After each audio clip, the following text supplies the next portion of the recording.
খুবই গুরুত্বপূর্ণ কথা। এই কথাগুলো কেউ মিস করবেন না যারা মালয়েশিয়াতে অবৈধ আছেন। মালয়েশিয়াতে অবৈধ থাকলে কতটা যে ভয়ানক সেটা কল্পনাও করতে পারবেন না। মালয়েশিয়ার জেলখানা এতটাই খারাপ, এতটাই ভয়ানক। যারা মালয়েশিয়াতে জেলখানায় আছে তারাই শুধু বলতে পারবে মালয়েশিয়ার জেলখানাটা কতটা ভয়ানক।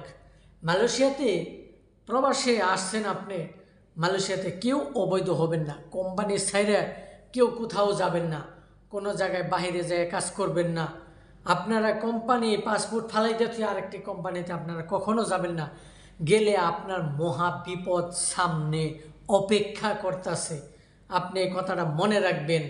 আপনি কখনো অবৈধ হতে যদি যান, অবৈধ হতে চান, আপনি যদি জেল খাটতে পারেন তাহলে অবৈধ হবেন, আর যদি জেল না খাটতে চান তাহলে কিন্তু অবৈধ হবেন না।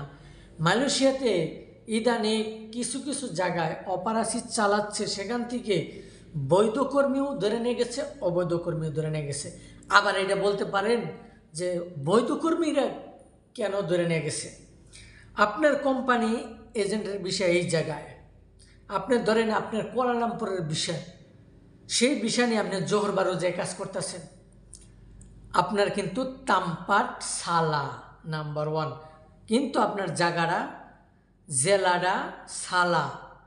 এই জন্যে এক জেলা থেকে আরেক জেলায় আপনি কাজ করতে পারবেন না।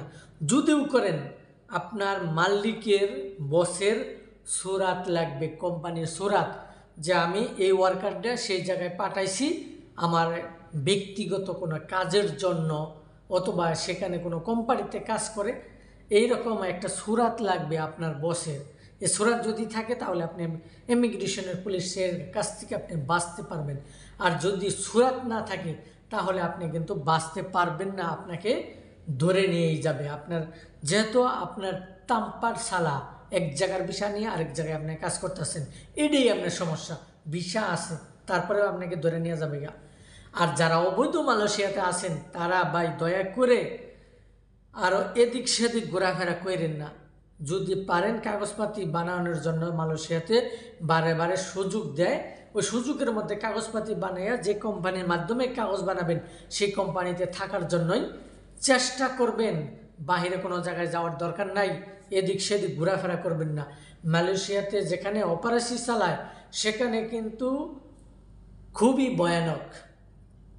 সেখানে বৈধ অবৈধ সেটা দেখে না, হুরা দিয়ে একবার সব কাছাইয়া সব গাড়িতে তুলে নিয়ে যায়।